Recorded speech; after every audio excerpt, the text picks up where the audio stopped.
امروز می‌خوایم با هم لوبیا پلو درست کنیم. بریم که درستش کنیم.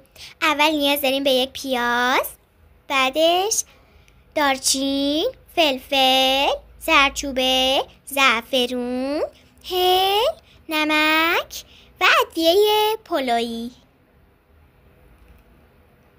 حالا ما اینجا لوبیا سبزمون رو داریم که باید بذاریم بجوشه، اونم 5 دقیقه، به مدت 5 دقیقه که قشنگ نرم بشه. حالا پیاز داغمون، همون پیازی که اول بهتون نشون دادم، خلالیش کردیم. حالا هم ما بهش گوشت چرخ کرده اضافه میکنیم. حالا اینجا لوبیا سبزمون اضافه میکنیم که گذاشتیم نرم بشه، اونم به مدت 5 دقیقه.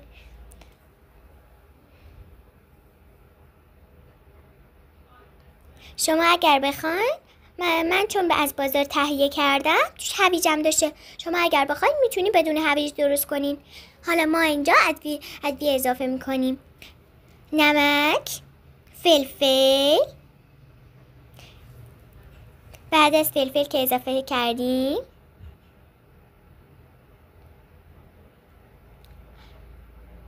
زردچوبه اضافه میکنیم. بعدش هم دارچین کلش رو باید خالی کنیم. بعدش اینها رو با هم به هم میزنیم. بعدش رب اضافه میکنیم، رب گوجه.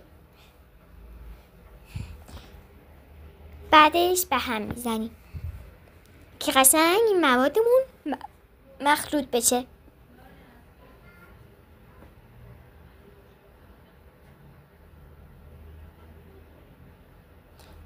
باید ترکیب بشن با هم. بعدش بهش ادویه پلویی اضافه میکنیم.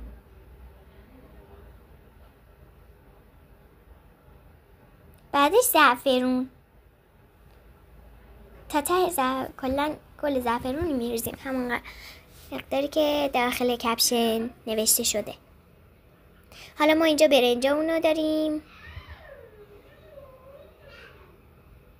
در این حد باید نرم بشه.